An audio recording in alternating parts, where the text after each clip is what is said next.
Hello welcome back to our channel. എന്തൊക്കെയുണ്ട് വിശേഷം? എല്ലാവരും സുഖമായിട്ടിരിക്കാമെന്ന് വിചാരിക്കുന്നു. നമ്മൾ ഇന്നത്തെ വീഡിയോ എന്ന് വെച്ചാൽ ഞാൻ കഴിഞ്ഞ വീഡിയോയിൽ പറഞ്ഞില്ലേ നമ്മൾ ഓരോ ഭാഗങ്ങളായിട്ട് കുറച്ച് ഓർഗനൈസിങ്ങും റീസെറ്റിങ്ങും കാര്യങ്ങളൊക്കെ ചെയ്യാമെന്നുള്ളത്. അതിൽ അങ്ങനത്തെ കുറച്ച് കാര്യങ്ങളൊക്കെയാണ് 2 ദിവസം കൊണ്ടെടുത്ത വീഡിയോ ആണ്. ഇതൊരു അവധി ദിവസമാണ്, ഉച്ചയ്ക്ക് സ്റ്റാർട്ട് ചെയ്തതാണ്. അപ്പോൾ നമ്മൾ വീട്ടിലേക്കുള്ള സാധനങ്ങളെല്ലാം വാങ്ങിക്കലും പരിപാടികളൊക്കെ ആയിരുന്നു ആ ഒരു ദിവസം. ഉച്ചേൻ്റെ മുന്നേ നമുക്ക് ആ ഒരു കാര്യങ്ങളൊക്കെ ആയിരുന്നു. അപ്പം ഞാൻ പണി തുടങ്ങുന്നതിന് മുന്നായിട്ട് ആദ്യം തന്നെ ഒരു പഴം കഴിച്ചുകൊണ്ട് സ്റ്റാർട്ട് ചെയ്യാമെന്ന് വിചാരിച്ചു. അപ്പം നമുക്ക് എന്നിട്ട് ഇതെല്ലാം ക്ലിയർ ചെയ്യണം. ഇത് കുറേ പച്ചക്കറി ഐറ്റംസ്, അതിൽ സാമ്പാർ കൂട്ടും അല്ലാത്ത പച്ചക്കറികളൊക്കെ ഉണ്ട്. അപ്പം നമുക്ക് ആദ്യം തന്നെ എനർജിക്ക് വേണ്ടിയിട്ട് പഴം കഴിച്ചുകൊണ്ട് സ്റ്റാർട്ട് ചെയ്യാം. എൻ്റെ ഒരു പ്ലാൻ എന്താണെന്ന് വെച്ചാൽ ഈ വെജിറ്റബിൾസൊക്കെ കുറച്ച് കട്ട് ചെയ്ത് വെക്കാൻ പറ്റിയതെല്ലാം കട്ട് ചെയ്ത് ക്ലീൻ ചെയ്തിട്ട് ഓരോരോ കണ്ടെയ്നറിലാക്കി വെക്കുക, ഫ്രിഡ്ജ് ഒന്ന് സെറ്റ് ചെയ്യുക. പിന്നെ അതിൻ്റെ കൂടെ ലഞ്ച് പ്രിപ്പറേഷനും നടക്കുന്നുണ്ട്. അപ്പോൾ അതെല്ലാം കൂടിയാണ് ചെയ്യുന്നത്. പുറത്ത് എന്തൊക്കെയോ ക്ലീനിങ് പരിപാടികൾ ചെയ്യുന്നു. അപ്പോൾ ഞാൻ ഈ സാമ്പാർ കൂട്ട് വാങ്ങി നോക്കാത്തവരുണ്ടെങ്കിൽ ഒന്ന് വാങ്ങി നോക്കൂ കേട്ടോ. നമുക്ക് നാട്ടിലങ്ങനെ വാങ്ങാൻ കിട്ടും സാമ്പാർ മിക്സായിട്ട്. നമ്മൾ നോർമലി പച്ചക്കറികൾ തന്നെ സാമ്പാർ കൂട്ട് എന്ന് പറഞ്ഞാൽ പച്ചക്കറി കടയിൽ നിന്ന് അങ്ങനെ കിട്ടുന്നതാണ്. അപ്പോൾ അത് ഞങ്ങൾക്ക് കുറച്ച് ക്വാണ്ടിറ്റി മതിയല്ലോ, അപ്പോൾ അതുകൊണ്ട് കുറേ ഉണ്ടാവും. ഒരു 2-3 സാമ്പാറിനുള്ളതുണ്ട്. അപ്പോൾ ഞാൻ ഓരോരോ ചെറിയ ചെറിയ കണ്ടെയ്നേഴ്സിലാക്കിയിട്ട് ഫ്രീസറിൽ വെക്കാൻ പോവാണ്. ഒരു ട്രിപ്പ് സാമ്പാർ ഞാനിപ്പോൾ ഉണ്ടാക്കുകയും ചെയ്തു കേട്ടോ. ഫ്രീസറിലാണ് വെക്കേണ്ടത് കേട്ടോ. ഫ്രിഡ്ജിൽ വെച്ചാൽ എല്ലാം കൂടി കുഴഞ്ഞു മറിഞ്ഞു പോകാനുള്ള ചാൻസ് ഉണ്ട്. അപ്പോൾ അതുകൊണ്ട് ഫ്രീസറിൽ വെച്ചാൽ മതി. അപ്പോൾ തൽക്കാലം ഇവിടെ ഇരിക്കട്ടെ, എല്ലാം കഴിഞ്ഞിട്ട് ഒരുമിച്ച് എടുത്ത് വെക്കാം. ഫ്രിഡ്ജ് ഒന്ന് സെറ്റ് ചെയ്തതിന് ശേഷം വെക്കാമെന്ന് വിചാരിച്ചു. പിന്നെ അതിൻ്റെ കൂടെ ഞാൻ സാമ്പാർ ഉണ്ടാക്കിയിരുന്നു. ഞാൻ സാമ്പാർ വെക്കുന്നത് പരിപ്പ് വേവിക്കും, പച്ചക്കറികൾ കൂടി അതിലിട്ട് ഒന്നുകൂടി വേവിക്കും, എന്നിട്ട് സാമ്പാർ പൊടിയൊക്കെ ഇട്ടിട്ട് നല്ല ചെറിയ ഉള്ളിയൊക്കെ ഇട്ടൊന്ന് വറവിട്ടെടുക്കും. അങ്ങനെയാണ് ചെയ്യുന്നത്. പിന്നെ മീനൊക്കെ പൊരിക്കുന്നുണ്ടായിരുന്നു. പിന്നെ ലഞ്ചിൻ്റെ ആ ഒരു സമയത്ത് കുറച്ചൊക്കെ ചെയ്തു, പിന്നെ വൈകിട്ട് കുറച്ച് ചെയ്തു, രാത്രി കുറച്ച് ചെയ്തു. അങ്ങനെയാണ് ഇത് കംപ്ലീറ്റ് ചെയ്തത്. എല്ലാം കൂടി ഒറ്റയടിക്ക് ചെയ്തിട്ടില്ല കേട്ടോ. പിന്നെ ഇതിലുള്ളതെന്ന് വെച്ചാൽ എന്തായിരുന്നു, ബീൻസ് ഉണ്ട്, ക്യാരറ്റ് ഉണ്ട്, ഉള്ളി തോലൊടിച്ച് വെച്ചതുണ്ട്, സാമ്പാർ കഷ്ണങ്ങൾ, ബീട്രൂട്ട് തോരനുള്ളത്, പിന്നെ എന്തായിരുന്നു ചീര, വഴുതന, അങ്ങനെ വെണ്ട, അങ്ങനെ കുറേ സംഭവങ്ങളുണ്ട്. അപ്പോൾ ഇതിൽ കുറേയൊക്കെ ഫ്രീസറിൽ വെക്കാനുള്ളതാണ്. അപ്പോൾ ഫ്രീസർ ഫുള്ള് എന്തൊക്കെയോ സാധനങ്ങൾ കുത്തിയറച്ച് വെച്ചാണ് വാങ്ങിക്കൊണ്ടുവന്നതിന്. ഇതൊക്കെ എടുത്ത് ഫ്രീസറിൽ വെച്ചാണ്. എന്തിനാണ് വെച്ചതെന്നറിയില്ല. പൊടികൾ വരെ എടുത്ത് ഫ്രീസറിൽ വെച്ചിട്ടുണ്ട്. അപ്പോൾ അതുകൊണ്ട് അവിടെ ഒന്നും വെക്കാനുള്ള സ്ഥലമില്ല. അപ്പോൾ തൽക്കാലം ഞാനിവിടെ വെച്ചിരിക്കുകയാണ്. ക്യാരറ്റൊക്കെ ചെറിയ ചെറിയ കണ്ടെയ്നേഴ്സിലാക്കി വെച്ചതാണ്. അതെന്താണെന്ന് വെച്ചാൽ നമുക്ക് ഓരോരോ ആവശ്യത്തിന് എടുക്കാനുള്ള ഒരു എളുപ്പത്തിന് വേണ്ടിയിട്ട്. ഞാൻ ഈ സാമ്പാർ കഷ്ണങ്ങൾ ഫ്രീസറിൽ കൊള്ളുമോ നോക്കിയത്, പക്ഷേ അത് കൊള്ളുന്നില്ല. അപ്പോൾ അത് ക്ലിയർ ചെയ്തിട്ട് വേണം വെക്കാൻ. ഇനിയിപ്പോൾ അതുകൊണ്ട് നടക്കില്ല. അപ്പോൾ അതുകൊണ്ട് ഞാൻ തൽക്കാലം ഇതൊക്കെ ഇവിടെ തന്നെ വെച്ചിട്ട് നാളെ മറ്റേതെല്ലാം ക്ലിയർ ചെയ്ത് വെക്കാമെന്ന് വിചാരിച്ചു. അങ്ങനെ നമ്മളെ ഫ്രിഡ്ജും സെറ്റായി, പച്ചക്കറികളും എല്ലാം കട്ട് ചെയ്ത് റെഡിയാക്കിയൊക്കെ വെച്ചു. ഇനി നമുക്ക് കൗണ്ടർ ടോപ്പൊക്കെ ഒന്ന് ക്ലിയർ ചെയ്തെടുക്കാം. ഇതിപ്പോൾ തന്നെ ക്ലീൻ ചെയ്തിട്ടില്ല എന്നുണ്ടെങ്കിൽ കുറച്ച് പ്രാണികളൊക്കെ വരാനുള്ള ചാൻസ് ഉണ്ട്. അപ്പോൾ നമുക്കത് അങ്ങോട്ട് ചെയ്യാം. അപ്പം നമ്മൾ ഇത് എന്താ പറയുക, ഉച്ചയ്ക്ക് കുറച്ച് കാര്യങ്ങളൊക്കെ ചെയ്തു, പിന്നെ വൈകുന്നേരം കുറച്ച് ചെയ്തു, രാത്രി കുറച്ച് ചെയ്തു. അങ്ങനെയാണ് ഞാനിത് ഫിനിഷ് ചെയ്തത്. പിന്നെ ഇവിടെ കുറേ കണ്ടെയ്നേഴ്സ് ഉണ്ടായിരുന്നു. അപ്പോൾ അതിൽ ഒരുവിധമൊക്കെ നമ്മൾ യൂസ് ചെയ്തു. ഓരോരോ സാധനങ്ങളൊക്കെ ഇട്ട് ഫ്രിഡ്ജിലും ഫ്രീസറിലൊക്കെ വെച്ചു. ഇനി ബാലൻസ് വന്നത് ഞാൻ അങ്ങ് എടുത്തു വെച്ചു കേട്ടോ. അപ്പോൾ കണ്ടെയ്നേഴ്സൊക്കെ കുറേ ഉണ്ട്. ഞാനതെല്ലാം ക്ലീനാക്കി അടപ്പൊക്കെ ഇട്ട് ഇങ്ങനെ സ്റ്റാക്ക് ചെയ്ത് വെക്കലാണ്. ഇതുപോലത്തെ ഓരോ നേരത്തൊക്കെ നമുക്കത് ആവശ്യം വരും. അങ്ങനെ ആ ഭാഗമൊക്കെ ജസ്റ്റ് ക്ലീൻ ചെയ്തു. പിന്നെ കുറച്ച് പാത്രങ്ങളൊക്കെ കഴുകാനൊക്കെ ഉണ്ടായിരുന്നു. ആ ഏരിയ ഒക്കെ ഒന്ന് ക്ലീൻ ചെയ്ത്, പിന്നെ നമ്മൾ കുറച്ച് തുണികളൊക്കെ ഉണ്ടായിരുന്നു. അതായത് നമ്മൾ കൈ തുടയ്ക്കുന്ന തുണി, പാത്രങ്ങളൊക്കെ തുടയ്ക്കുന്ന തുണി, അങ്ങനത്തെ കുറച്ച് സംഭവങ്ങളുണ്ടായിരുന്നു. 1-2-3 തുണികളൊക്കെ നല്ല ചൂടുവെള്ളത്തിൽ ജസ്റ്റ് ഒന്ന് ഡിഷ് വാഷ് ലിക്വിഡ് ഇട്ടിട്ട് അതിൽ സോക്ക് ചെയ്യാൻ വെച്ചതാണ്. അപ്പോൾ നമ്മളിങ്ങനെ ചെയ്യുവാണെങ്കിൽ നമ്മളെ തുണിയിൽ എന്തെങ്കിലും കരിമ്പനോ അല്ലെങ്കിൽ മഞ്ഞൾപ്പൊടീൻ്റെ ഇതൊക്കെ ഉണ്ടാവില്ലേ, അങ്ങനെ എന്തെങ്കിലുമൊക്കെ ഉണ്ടെങ്കിൽ അതെല്ലാം പോയി കിട്ടും കേട്ടോ. അപ്പോൾ അത് രാവിലെ ഒന്ന് വാഷ് ചെയ്തിട്ട് നല്ല വെയിലത്തിട്ട് ഉണക്കിയെടുത്താൽ മതി, നല്ല വൃത്തിയായിട്ട് കിട്ടും. അപ്പോൾ അത് എല്ലാ ദിവസമൊന്നും ചെയ്യേണ്ട കേട്ടോ, ആഴ്ചയിൽ ഒരു തവണയൊക്കെ ചെയ്താൽ മതി. അപ്പോൾ അങ്ങനെ ചെയ്തു. നമ്മളിപ്പോൾ കിച്ചണിൽ ഒരു 3-4 തുണികൾ മാറി മാറി യൂസ് ചെയ്യുകയാണെങ്കിൽ എല്ലാം കൂടെ ഒരുമിച്ച് അങ്ങനെ ചെയ്താൽ മതി. ഇപ്പോൾ ഒരു 3-4 തുണിയുണ്ടെങ്കിൽ നമുക്ക് കുറേ ദിവസത്തേക്ക് ഉണ്ടാവുമല്ലോ. പിന്നെ അടുത്ത ഒരു നമ്മളെ ഡീപ്പ് ക്ലീനിങ് അല്ലെങ്കിൽ ഒന്ന് റീസെറ്റ് ചെയ്ത് അറേഞ്ച് ചെയ്തെടുക്കാനുള്ളത് ഈ ഒരു ഷെൽഫാണ്. നല്ല കച്ചറായി കിടക്കുന്നുണ്ട്.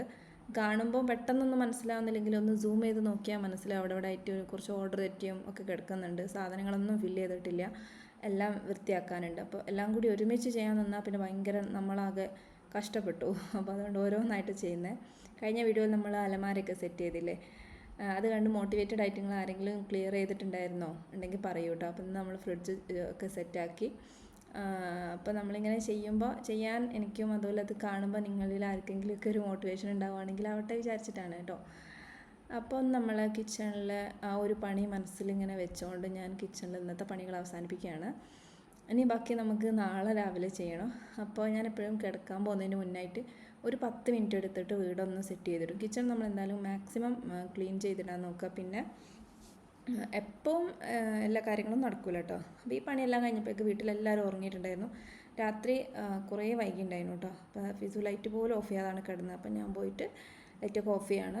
2 ബെഡ്റൂമും ഞാനങ്ങനെ രാത്രി ഭയങ്കരമായിട്ട് സെറ്റാക്കാറില്ല. കാരണം നമ്മൾ ബെഡ്റൂംസ് പകലൊന്നും തീരെ യൂസ് ചെയ്യാത്തതുകൊണ്ട് അധികം അലമ്പൊന്നും ഉണ്ടാവില്ല. ഞാൻ ക്ലിയർ ചെയ്യാറുള്ളത് ഗസ്റ്റ് റൂമും കിച്ചണും ഹോളുമാണ്. അത് നമ്മൾ രാത്രി കിടക്കുന്നതിൻ്റെ മുന്നേ ഒരു 10 മിനിറ്റ് എടുത്തൊന്ന് ക്ലീൻ ചെയ്ത് വൃത്തിയാക്കി, മീൻസ് ജസ്റ്റ് ഒന്ന് അടുക്കി പെറുക്കി വെച്ച് കഴിഞ്ഞാൽ രാവിലെ എണീറ്റ് വരുമ്പോൾ ഒരു സമാധാനമായിരിക്കും. ഇതിപ്പോൾ ഇതോർത്ത് ഞാൻ എടുക്കും. ഇപ്പോൾ ഞാൻ കുളിക്കാൻ പോകുന്ന സമയത്ത് അതുപോലെ എൻ്റെ ലാപ്പും അതുപോലെ ഖുർആനൊക്കെയാണുള്ളത്. അപ്പോൾ അതൊക്കെ ഞാനിപ്പോൾ അവിടെ നിന്ന് എടുത്ത് മാറ്റി വെക്കും. അപ്പോൾ അവിടെ ഒന്നും ഉണ്ടാവില്ല, അവിടെ വൃത്തിയായിട്ടിരിക്കും. നമുക്ക് നെക്സ്റ്റ് ഡേ നോക്കാം.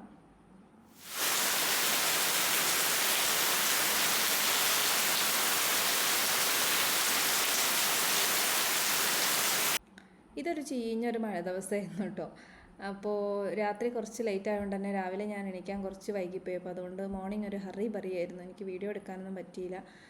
രാവിലെ പുട്ടുണ്ടാക്കി, പിന്നെ പാൻ കേക്ക് ഉണ്ടാക്കി, അങ്ങനെ പഴം എല്ലാം കൂടി കൂട്ടി കഴിച്ച് ഫിസുവിനെ കൊണ്ടുപോകാനും എല്ലാം കൂടി പെട്ടെന്നൊരു ഹറിബറി ആയിരുന്നു. അങ്ങനെ രണ്ടുപേരും പോയി. ഞാൻ കുറച്ച് സമയം ഒന്ന് മീ ടൈമൊക്കെ എടുത്തു. ഏകദേശം 9:30 ആവാറായിട്ടുണ്ട്. അപ്പം ഞാൻ പഞ്ചിനൊക്കെ ചെയ്തു. അപ്പോഴേക്കും നമ്മുടെ മഴയൊക്കെ പോയി നല്ല വെയിൽ വന്നു കേട്ടോ. ഇത് ശരിക്കും ഒരു എന്താ പറയുക, എന്നെ കുറച്ച് ബുദ്ധിമുട്ടാക്കിയ ഒരു ദിവസമായിരുന്നു. ഞാൻ കുറച്ച് ഉണങ്ങാനുള്ള തുണിയും കൊണ്ട് കുറേ കഷ്ടപ്പെട്ടുള്ള ഒരു ഡേ ആയിരുന്നു കേട്ടോ. ഈ ഒരു എക്സ്പീരിയൻസ് ചിലപ്പോൾ നമ്മുടെ ഈ ഒരു ഭാഗത്തുള്ളവർക്കൊക്കെ ഉണ്ടായിട്ടുണ്ടായിരിക്കാം. കാരണം എന്താണെന്ന് വെച്ചാൽ നല്ല വെയിൽ വരും, 5 മിനിറ്റ് വരും, പിന്നെ ഒരു മഴ വരും, പിന്നെ വെയിൽ വരും, അങ്ങനത്തെ ഒരു കളിയായിരുന്നു അന്ന്. അപ്പോൾ നമ്മൾ ഇന്നലെ അത്യാവശ്യം വീട് സെറ്റ് ചെയ്തിട്ടുണ്ട്. ഇന്ന് വലിയ പണിയൊന്നുമില്ല. അപ്പം അങ്ങനത്തെ ദിവസങ്ങൾ എനിക്ക് നല്ല ഹാപ്പിയാണ് കേട്ടോ. മോർണിംഗിൽ നമുക്ക് വലിയ പണിയൊന്നും ഇല്ലല്ലോ. ഇനിയിപ്പോൾ എന്താ പറയുക, നമുക്ക് ബ്രേക്ക്ഫാസ്റ്റ് കഴിക്കണം. ഞാനൊന്നും കഴിച്ചിട്ടില്ല. ഇതെടുത്ത് വെക്കാനുണ്ട്.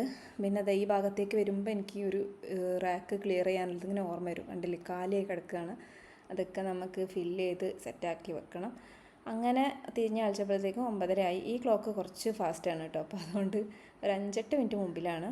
അങ്ങനെ അപ്പം ഞാൻ തുണിയൊക്കെ പുറത്ത് കൊണ്ടുപോയി വിരിച്ചു. ആ ഒരു ഗ്യാപ്പിൽ ഞാൻ കാണിച്ചുതരാം. അപ്പുറ ഭാഗത്തായിട്ട് നമ്മൾ തുണി വിരിക്കുന്ന ഒരു സെറ്റപ്പ് ആക്കിയിട്ടുണ്ട്. ഇപ്പോൾ തൽക്കാലം ജസ്റ്റ് ഒരു അഴലവിടെ കെട്ടിയതാണ്. അപ്പോൾ രാവിലത്തെ മഴയൊക്കെ പോയതുകൊണ്ട് ഞാൻ പിന്നെ വെയിൽ കണ്ടപ്പോൾ ഞാൻ എല്ലാം എടുത്ത് പുറത്ത് കൊണ്ടുപോയി ഇട്ടതാണ് കേട്ടോ. ഒരു 5-10 മിനിറ്റ് കഴിഞ്ഞപ്പോൾ പിന്നെയും മഴയൊക്കെ പെയ്തു. അങ്ങനെ എല്ലാം കൂടി അങ്ങോട്ടും ഇങ്ങോട്ടുള്ള കളിപ്പിക്കലായിരുന്നു. എന്താണെങ്കിലും അങ്ങനെയൊക്കെ ആയിരുന്നു അത്. ലോണ്ടറി നമുക്ക് എപ്പോഴും പെൻഡിങ് ആയി വരുന്നൊരു സംഭവമാണ് ഈ മഴക്കാലത്ത്. പിന്നെ എന്താ, ഈ റൂമിൽ കുറച്ച് റീഅറേഞ്ച്മെൻറ്റ് കാര്യങ്ങളൊക്കെ ചെയ്തിട്ടുണ്ടായിരുന്നു കഴിഞ്ഞ ഏതൊരു ദിവസം. ഇപ്പോൾ കണ്ടില്ലേ, പുറത്ത് നല്ല വെയിലാണ്. കുറച്ച് കഴിയുമ്പോഴത്തേക്കും ഈ വെയിലൊക്കെ മാറി ആകെ സീനാവും. പിന്നെ ഇന്നിനിപ്പോൾ എന്ന് വെച്ചാൽ ഞാൻ ബ്രേക്ക്ഫാസ്റ്റ് കഴിച്ചിട്ടില്ല. അപ്പോൾ എനിക്ക് എന്തെങ്കിലും കഴിക്കണമെങ്കിൽ ഇപ്പോൾ എന്താ പറയുക, ഭയങ്കരമായിട്ട് ഇങ്ങനെ വലിയ കുക്കിങ്ങൊന്നും ചെയ്യാനുള്ള മൂഡൊന്നുമില്ല. അപ്പം ഞാൻ വിചാരിച്ചു അവിലും ശർക്കരയും തേങ്ങയിട്ട് കഴിക്കാമെന്ന്. അപ്പോഴേക്ക് കണ്ടോ, ആ മഴ ചെറുതായിട്ട് ചാറി തുടങ്ങിയിട്ടുണ്ടായിരുന്നു. അപ്പം ഞാനിനി ഓടിപ്പോയിട്ട് അലക്കിയതൊക്കെ എടുത്ത് വെച്ച് ചെയ്യട്ടെ. നമ്മളിപ്പോൾ വീട്ടിലിരുന്ന് വർക്ക് ചെയ്യുമ്പോഴുള്ള വലിയൊരു ബുദ്ധിമുട്ടാണ്. നമുക്ക് ഇങ്ങനത്തെ കുറേ ഡിസ്ട്രാക്ഷൻസ് വരുന്നുണ്ട്. അപ്പം ഞാൻ അതിൻ്റെ ഇടയ്ക്ക് പുറത്തുകൊണ്ടുപോയി വിരിച്ചത് കൊണ്ടാണ് ഇങ്ങനെ സംഭവിച്ചത്. കണ്ടില്ലേ, ഇനിയിപ്പോൾ ഇതെടുത്ത് വെക്കണം. അപ്പോൾ ചെറുതായിട്ട് ഇങ്ങനെ വെയിലുമുണ്ട്, പക്ഷേ ഇങ്ങനെ മഴ ചാറി തുടങ്ങുകയും ചെയ്തിട്ടുണ്ടായിരുന്നു. ഇനിയിപ്പോൾ അതൊക്കെ എടുത്തിട്ട് തൽക്കാലം ഞാൻ എന്ത് ചെയ്തു, അകത്ത് ഇങ്ങനെ ഒരു കയറ് കെട്ടിയിട്ട് അതിൻ്റെ മേലെ വിരിച്ചിടുക കേട്ടോ ചെയ്തത്. ഫാനിട്ട് വെച്ചു. പിന്നെ ഞാൻ അവസാനം ഇവിടെ തന്നെ ഇരിക്കട്ടെ, ഇനി മുറ്റത്തോട്ട് ഇടുന്നില്ല എന്ന് വിചാരിച്ചു. പക്ഷേ ഉച്ചയ്ക്ക് ശേഷം ഫുള്ള് നല്ല വെയിലായിരുന്നു കേട്ടോ അന്ന്. അങ്ങനെയുള്ളൊരു ദിവസമായിരുന്നു. അപ്പോൾ എന്തായാലും അത് അവിടെ ഇരിക്കട്ടെ. എനിക്ക് അങ്ങനെ അങ്ങോട്ടും ഇങ്ങോട്ടും എടുത്ത് കളിപ്പിക്കാനുള്ള സമയമില്ല. അപ്പോൾ എൻ്റെ വർക്ക് കുറേ പെൻഡിങ് ആയിപ്പോയി അന്നത്തെ ദിവസം. അങ്ങനെ പിന്നെ ഞാൻ എന്ത് ചെയ്തു, ബ്രേക്ക്ഫാസ്റ്റിന് എന്തായിരുന്നു കഴിക്കാൻ പോയത്, അവിലും ശർക്കരയും തേങ്ങയിട്ട് കഴിക്കാൻ വിചാരിച്ചു. തേങ്ങയൊക്കെ നമ്മൾ ചിരകി വെച്ചതുണ്ട്. പിന്നെ എന്താ, കുറച്ച് അവിലും ശർക്കരയും തേങ്ങയും കൂടിയിട്ട് മിക്സ് ചെയ്ത് കഴിച്ചാൽ മതി. അത് ഈസിയാണ്, വലിയ കുക്കിംഗ് പരിപാടികളൊന്നും ഇല്ലല്ലോ. എനിക്ക് നല്ല ഇഷ്ടമാണ് അങ്ങനെ കഴിക്കാൻ. പിന്നെ കുറച്ച് അവിൽ ബാക്കിയുള്ളതുണ്ടായിരുന്നു. 1-2 തവണ വാങ്ങിയ അവിൽ കുറച്ച് ബാക്കി വന്നിട്ടുണ്ടായിരുന്നു. അപ്പോൾ അതാണ് കഴിക്കുന്നത്. അതങ്ങോട്ട് തീർന്ന് കിട്ടുകയും ചെയ്യുമല്ലോ. പിന്നെ നമുക്ക് ഒരുവിധം ക്രേവിങ്സ് ഒക്കെ, ഈ മധുരം കഴിക്കാനുള്ള ക്രേവിങ്സ് ഒക്കെ മാറും ഇങ്ങനെ ശർക്കരയും തേങ്ങയൊക്കെ ഇട്ട് എന്തെങ്കിലും കഴിക്കാം. എനിക്കിഷ്ടമാണ് ശർക്കര തേങ്ങ കോമ്പിനേഷൻ. പിന്നെ ഇന്ന് ഇനിയിപ്പോൾ കുക്ക് ചെയ്യാനുണ്ട് ഉച്ചക്കേക്ക്. നമ്മൾ ഇന്നലെ ഉണ്ടാക്കിയ സാമ്പാറും ചോറും കുറച്ച് ബാക്കിയുണ്ട്. പക്ഷേ നമുക്കത് തികയലുണ്ടാവില്ല, കുറച്ച് ചോറേ ഉള്ളൂ. അപ്പം നമുക്ക് എന്തെങ്കിലും ഒരു റൈസ് ഉണ്ടാക്കണം. അപ്പോൾ അത് കുറച്ച് വെജീസും മുട്ടയും എല്ലാം കൂടി ഇട്ടിട്ടൊരു മിക്സഡ് റൈസ് ഉണ്ടാക്കാമെന്ന് വിചാരിക്കുന്നുണ്ട്. നമുക്ക് ഉച്ചയ്ക്ക് ഉണ്ടാക്കാം കേട്ടോ. ഇത് ഞാൻ വർക്കിൻ്റെ ഇടയ്ക്കും ഒക്കെ ആയിട്ട് ചെയ്ത ഓരോരോ കാര്യങ്ങളാണ്. ഇപ്പോൾ ബ്രേക്ക്ഫാസ്റ്റ് കഴിക്കാനൊക്കെ ആണെങ്കിലും ഞാനൊരു 1.5 മണിക്കൂർ, ഞാൻ കഴിഞ്ഞ വീഡിയോസിലൊക്കെ പറഞ്ഞില്ലേ ഇടയ്ക്ക് ബ്രേക്ക് എടുക്കുന്നത്, അങ്ങനത്തെ ബ്രേക്കിലാണ് ഞാൻ ഈ ബ്രേക്ക്ഫാസ്റ്റൊക്കെ കഴിക്കുന്നത്. എനിക്ക് രാവിലെ തന്നെ ഫുഡ് കഴിക്കാനുള്ള മൂഡ് ഉണ്ടായിരുന്നില്ല. പിന്നെ കുറച്ച് സമയം ഈ തുണി എടുക്കലും വിരിക്കലും അങ്ങനെയൊക്കെ ആയിട്ട് കുറച്ച് സമയം അങ്ങനെ അങ്ങ് പോയി. പിന്നെ ഞാൻ പോയി വർക്കൊക്കെ ചെയ്തു. ഒരു 1 മണി വരെ വർക്ക് ചെയ്തു. അപ്പോൾ കാലാവസ്ഥ അങ്ങനെ തന്നെ കളിക്കുകയാണ്, മാറി മാറി മഴയും വെയിലും കൂടിയായിരുന്നു. ഇനി അതൊക്കെ കഴിഞ്ഞു. ഇനി ഉച്ചക്കാണ്, 1 അവർ ബ്രേക്കാണ്. അപ്പോൾ ഈ 1 അവറിൽ നമുക്ക് പണിയെടുക്കാൻ എനിക്ക് അധികം മൂഡൊന്നും ഉണ്ടാവില്ല കേട്ടോ പണിയെടുക്കാനായിട്ട്. നമ്മൾ ആ ഒരു ഷെൽഫ് അലമ്പായി കിടക്കുന്നത് നിങ്ങൾ മൈൻഡ് ആക്കണ്ട കേട്ടോ, നമുക്കത് ക്ലീൻ ചെയ്യാനുള്ളതാണ്. അപ്പോൾ അതുകൊണ്ട് അത് വലിയ മൈൻഡ് ആക്കണ്ട, നമുക്ക് സെറ്റ് ചെയ്യാനുള്ളതാണ്.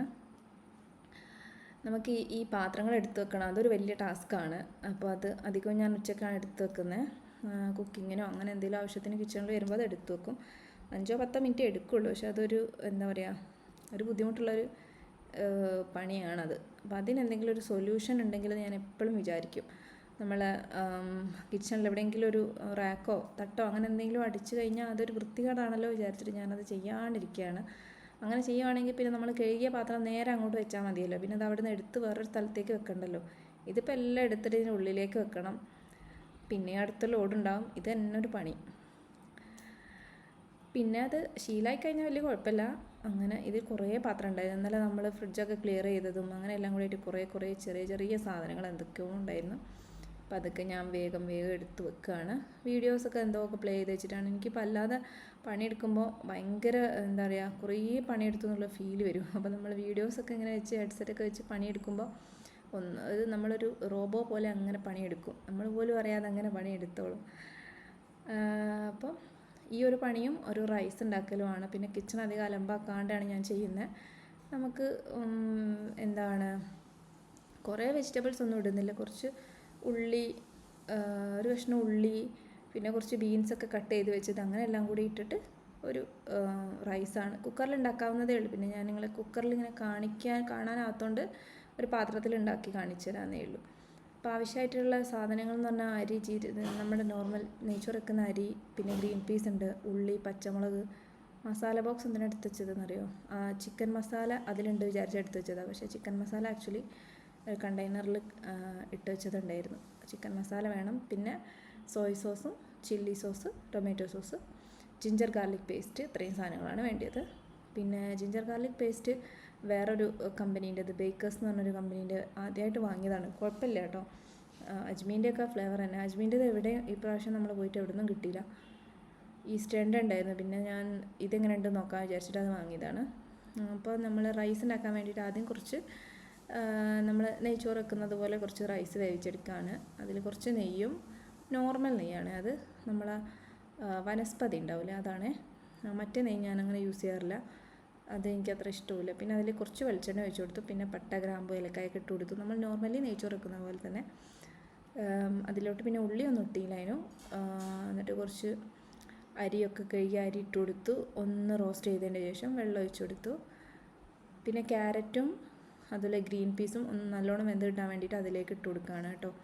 നമ്മൾ ആ ഒരു മസാല പോലെ പ്രിപ്പയർ ചെയ്യുന്നുണ്ട് ഒരു പാത്രത്തിൽ വേറെ, അതിലിട്ടാലും മതി. ഇത് പിന്നെ ഞാൻ വിചാരിച്ചു ഇതിലായാൽ പെട്ടെന്ന് വെന്ത് കിട്ടുമല്ലോ. കണ്ടില്ലേ, നമ്മൾ ഇന്നലെ ഉണ്ടാക്കിയിട്ട് ഫ്രീസറിൽ വെച്ചായിരുന്നു ക്യാരറ്റ്. അപ്പോൾ അത് നല്ല ഫ്രഷ് ആയിട്ടിരിക്കും, അതാണ്.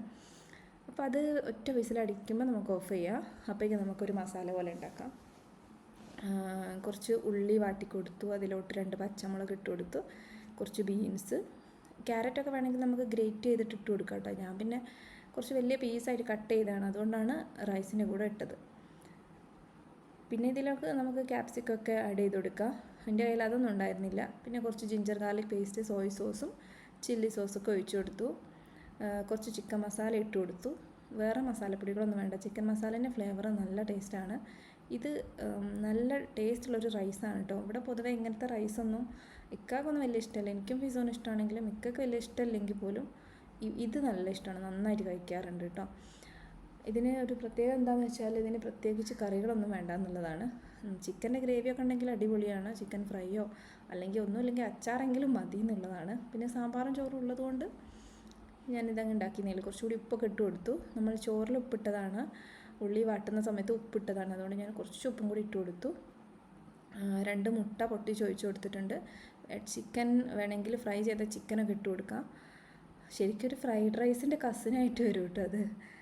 ഇനി നമുക്ക് റൈസും കൂടി ഇട്ടിട്ടൊന്ന് മിക്സ് ചെയ്തെടുക്കാം. റൈസിൽ നമ്മൾ ഗ്രീൻ പീസും ക്യാരറ്റും കൂടി ഇട്ടിട്ടുണ്ടായിരുന്നു.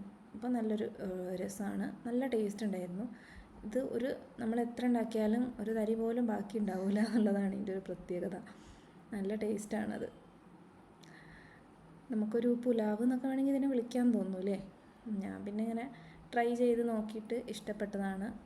കറക്റ്റ് ഫ്രൈഡ് റൈസിൻ്റെ അരിയോ അതിൽ യൂസ് ചെയ്യുന്ന കാര്യങ്ങളൊന്നും അല്ല, ഫ്രൈഡ് റൈസിൻ്റെ ഒരു കസിനായിട്ട് വരും അങ്ങനെ. പിന്നെ ഫ്രൈഡ് റൈസ് ആകുമ്പോൾ നമ്മൾ കൂടുതലും എന്തെങ്കിലും കറിയൊക്കെ കൂട്ടിയിട്ട് കഴിക്കുന്നത്. ഇതിലിപ്പോൾ ഒന്നും അങ്ങനെ കറീൻ്റെ ഒന്നും ആവശ്യം വരാറില്ല. ചിക്കൻ മസാല ഇടുന്നത് കൊണ്ട് നമുക്ക് ഒരു ബിരിയാണീൻ്റെയൊക്കെ ഒരു ഫ്ലേവർ കിട്ടും. അങ്ങനെ നമ്മൾ കുക്ക് ചെയ്യുമ്പോൾ അപ്പം അങ്ങനെ ക്ലീൻ ചെയ്തുകൊണ്ട് വലിയ പണിയൊന്നുമില്ല. ഏകദേശം ഒരു അരമണിക്കൂറിൽ നമ്മുടെ പണികൾ കഴിഞ്ഞിട്ടുണ്ട്. ഇനി ഫുഡ് കഴിക്കുക, പ്രെയർ, പരിപാടികൾ, പിന്നെ വർക്ക് കണ്ടിന്യൂ ചെയ്യുക, അങ്ങനെയൊക്കെയാണ് കാര്യങ്ങൾ വരുന്നത്. പിന്നെ ഞാൻ സോസും കൂട്ടിയാണ് കഴിക്കുന്നത്. പിന്നെ വേണമെങ്കിൽ നമുക്ക് കുറച്ച് അച്ചാറോ അല്ലെങ്കിൽ 2 പീസ് ചിക്കൻ ഫ്രൈ ചെയ്തതോ തൈരോ അങ്ങനെ എന്തെങ്കിലും കൂട്ടിയിട്ട് കഴിക്കാവുന്നതാണ്. അപ്പോൾ അതൊക്കെയാണ് എൻ്റെ പണികൾ. ഇനി പ്രത്യേകിച്ച് ഒന്നുമില്ല കേട്ടോ. പിന്നെ ഞാൻ നേരത്തെ പറഞ്ഞ പോലെ വൈകുന്നേരം വരെ പിന്നെ വെയിലായിരുന്നു കേട്ടോ. പക്ഷേ ഞാൻ പിന്നെ തുണിയൊന്നും എടുത്ത് പുറത്തുകൊണ്ടുപോയി വിരിച്ചില്ല കേട്ടോ. അതൊരു മണ്ടത്തരായിപ്പോയി. ഇടയ്ക്ക് മഴ വന്നാലോ വിചാരിച്ചിട്ട് ഞാൻ പിന്നെ കൊണ്ടുപോയി വിരിച്ചില്ലായിരുന്നു. അപ്പോൾ അതുകൊണ്ട് ആ പണി ഒരു പെൻഡിങ് ആയി കിടന്നു, ഉണങ്ങി കിട്ടിയില്ല തുണിയൊന്നും. ഇനി നമുക്ക് ഓൾമോസ്റ്റ് പണികളൊക്കെ കഴിഞ്ഞിട്ടുണ്ട്. വർക്കെല്ലാം ഫിനിഷ് ചെയ്ത് റെസ്റ്റ് എടുക്കുകയാണ്. ഇനി എന്തൊക്കെയാണ് ബാലൻസ് ഉള്ളതെന്ന് വെച്ചാൽ നെക്സ്റ്റ് വീഡിയോയിൽ നമുക്ക് ആ ഒരു കിച്ചൻ്റെ ഷെൽഫില്ലേ, കിച്ചണിലെ സ്പൈസ് റാക്ക്, അത് ക്ലിയർ ചെയ്യണം. പിന്നെ എനിക്ക് ഡ്രസ്സിങ് ടേബിൾ ഒന്ന് ക്ലിയർ ചെയ്യാനുണ്ട്, അതിൽ ഡോക്യുമെൻറ്റ്സ് ഒക്കെ ഒന്ന് ഓർഗനൈസ് ചെയ്ത് വെക്കാനുണ്ട്.